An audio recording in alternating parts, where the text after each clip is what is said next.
Hi, I'm Lindsay. And I'm Marshall. Welcome to Tumble, the show where we explore stories of science discovery. This is part 4 of Life Lab, our 5-part series about how tiny life can change the world. In our last episode, we sat in on a conversation between a dad and his 8-year-old daughter as they figured out how to make good decisions about synthetic biology. It gave us some ways to think through some tough questions. You should listen to that episode if you haven't already.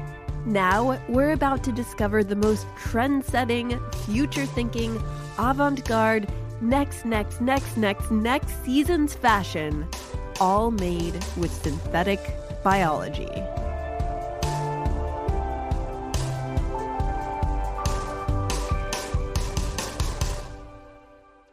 Marshall, I can't believe it's already our 4th episode of Life Lab.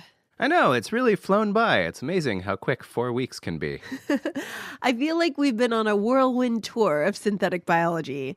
We've seen its beginnings, we've taken it on an imaginary trip to Mars, and seen how it could make disease disappear. And you can't forget the cheese part. How could I?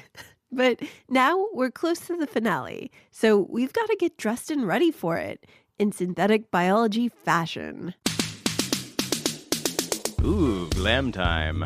So to understand how engineering can turn biology into clothing, I turned to Dan Widmaier, the head of Bolt Threads, one of the leading companies using synthetic biology to make materials for fashion. Did you ever think you'll be like working in a fashion job when you were growing up, when you were a kid? 0.0% probability. No, absolutely not. It's actually interesting because it's fashion is one of the last places as scientists or engineers we think to innovate. Dan now works with famous fashion designers and brands. But like all fashion greats, he came from humble beginnings as a scientist working in a lab. And the thing I worked on was how spiders make their silk. Wait, like spider silk for webs? Yes, Dan thought spider silk was just the most incredible material and far better than the silk we use today. So he and 2 friends started Bolt Threads to see if they could make spider silk for the things we wear every day. Me and my co-founder, David, would wander around the Bay Area and collect live spiders and put them in cages. And I would keep them in my 350 square foot apartment with my wife, who was not particularly happy with the fact that we had, 30 to 50 spiders living on the dresser at all times. Oh my goodness. Spiders, science, a small apartment. How could this not go wrong? It sounds like a twist on Spider-Man, except they escape and start their own clothing company. I know. When I talked to Dan over Zoom, he looked like a regular scientist turned CEO, not a scientist turned superhero.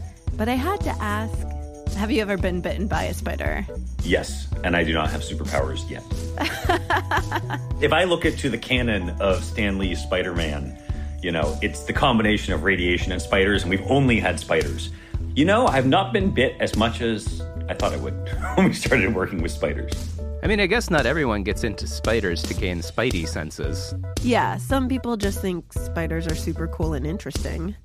We wanted to know what the different silks were that different spiders make, because an individual spider makes 6 or 7 different kinds of silk.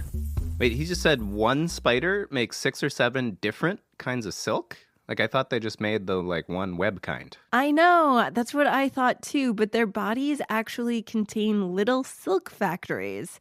Like, imagine their butts holding tiny spools of silk thread. I've got the image. I'm going to admit it's not a pleasant one. And the silks have different properties, like some are super strong, some are super stretchy, like rubber.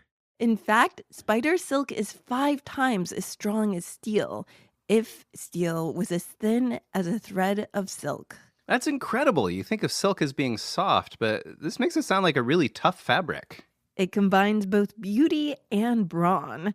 But while humans have managed to work with silkworms to make beautiful clothes from their cocoons, spider silk hasn't been quite so easy to work with.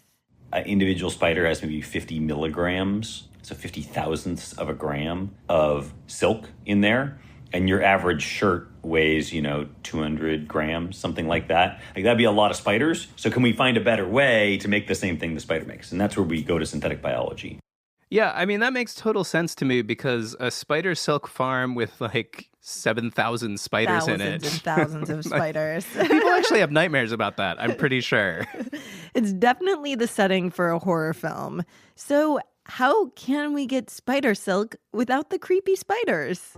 What we'll often do is copy, in the case of the silk, copy the DNA, the instruction set for making spider silk protein, out of those cells from the spider and put them in another cell. There's that copy-paste method again. Bolt Threads puts the spider silk DNA into brewer's yeast, which is the same stuff that brewers use to make beer. And then we grow it in big fermentation tanks. So instead of beer coming out of those big tanks, you get the stuff that makes spider silk. Wait, so it's like a giant soupy puddle? How do you get the threads? Well, it's like a yeasty molecular mix, and it takes a lot of steps until you're able to make clothes out of the stuff. Bolt calls their fake spider silk bee silk. Well, that's all cool, but I have one big question. Shoot. Why is this a problem that needs solving? We'll find out after this quick break.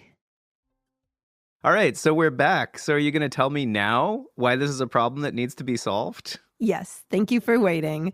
As Dan sees it, the way we make materials for clothes is a huge worldwide problem. So we, on this planet today on Earth, we produce as a society over 100 billion garments per year. So these are pants, clothes, underwear, socks, things like that. Wait, 100 billion pieces of clothing every year? Are they counting each sock twice? 100 billion altogether, and much of it is made with polyester, a fabric you might have heard of. It's a synthetic fiber that's actually made with oil. Wait, so it's like oil we put in our cars? Like the stuff that you burn to get to the store, that goes into our clothes? Yes. Probably the clothes you're wearing right now have some amount of polyester in them.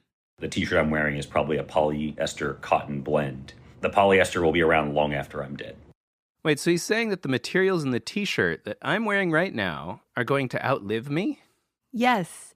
The current estimate is that it takes about 300 years for polyester to go away in the environment. It's essentially plastic.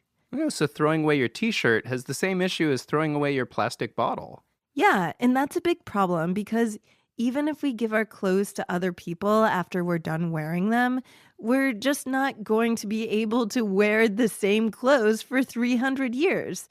They're all eventually going to get thrown away. So you can draw out the day that happens, but at some point it's going to get thrown away. And the vision at Bolt is if everything's made of biomaterials, when that product reaches the end of its lifespan, or if you lose some of it, it gets torn, a little bit of the fiber goes down the drain, in the washing machine. If it's made of biomaterials, it's a material that the Earth can process in a much faster time scale. Meaning these materials can biodegrade, just like the silk in a spider's web. Wow. Well, that's great, but are we all going to be only wearing spider silk clothes in the future? Because that would be a big change in my wardrobe, I think. No, Dan envisions different kinds of biomaterials replacing almost all the materials we use now. Another one he's working on is leather. One thing that most people don't know, if you buy a piece of leather, it's up to 40% plastic. The plastic helps preserve the leather so it could last as a car seat or a couch, for example. Well, that's insane, but how do you make leather without cows? From mushrooms, of course. Wait, what? If you go find a mushroom in your yard with a parent and you dig underneath the soil, you find all these white, stringy, thread-like things underneath. Those are the mycelium. They're part of the mushroom that are in the soil breaking down dead stuff. Okay, so it's like mushroom roots or something. Yes, those stringy threads are the key. We have this product, Milo, where we use those threads, the mycelium, as the fiber component that makes a really amazing leather-like material. Famous designers and brands are already using Milo for footwear, bags, and even yoga mats. That's crazy. And where do I get myself a mushroom leather jacket? And can it have a mushroom emblazoned on the back? Right now, products made with milo and spider silk are very rare and pretty expensive. But Dan says that won't always be the case. So we're right at the beginning of a lot of these biomaterials coming out in the market and things that you can buy. He says the idea is that it will get cheaper to make biomaterials as they have more practice making them. Then more stuff will be made with biomaterials, and eventually they'll replace the materials that are bad for the planet. That all seems great, but, I'm thinking about what we learned in the last episode with Sam and Izzy. So how do we know that this is the right solution for this problem? Yeah, I was thinking about that a lot, too. Do you ever think about, what could go wrong with this? Oh, yeah, all the time. People have worried about genetically modified organisms escaping the lab and contaminating other environments since those very first experiments back in the 70s.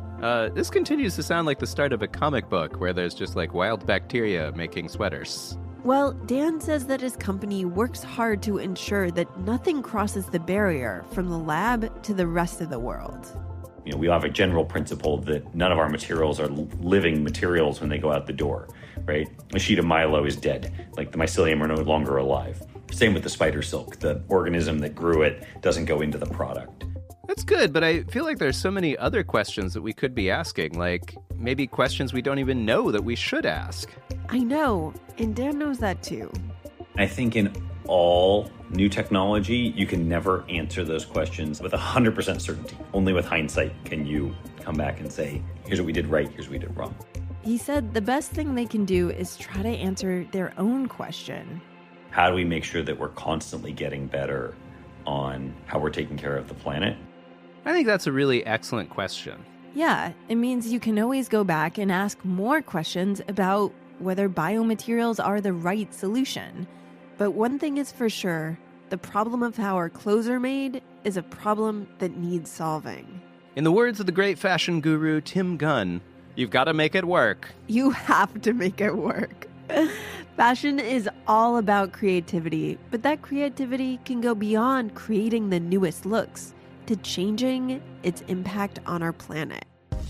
It's one of very few industries that literally every person on the planet uses. Most things are used by some people, not all people. There's a handful of things that all people use. And anything, in my opinion, that all people use is by definition an important sustainability crisis. In other words, when there are over 8 billion people on Earth, how do we keep them all clothed, fed, and healthy while keeping our planet healthy at the same time? That's definitely the hardest question of our time, I would say.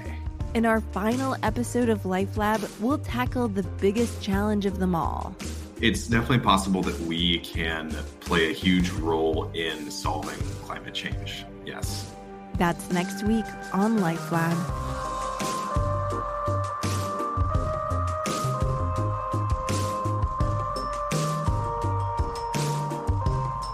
Thanks to Dan Widmaier, CEO of Bolt Threads. LifeLab is supported by the Engineering Biology Research Consortium, a nonprofit committed to educating the next generation in building a community dedicated to solving big challenges with engineering biology, with funding from the National Science Foundation under award number 2116166. Special thanks to Emily Orand and India Hook Barnard. You can find a transcript and other educational materials about this episode on the blog on our website, sciencepodcastforkids.com. Hear more from Dan about what happens when fashion meets science on our bonus interview podcast. It's available to Tumble patrons who pledge just $1 or more a month on patreon.com/TumblePodcast. Our interns on this project are Elliot Hajaj and Grace Ingram. Eric Kuhn is our engineer and mixer. Sarah Robertson Lentz edited the series and designed the episode art. I'm Lindsay Patterson, and I wrote this episode. And I'm Marshall Escamilla, and I did all the scoring and sound design for this episode. Tumble is a production of Tumble Media. Thanks for listening, and join us next week for the final episode of Life Lab.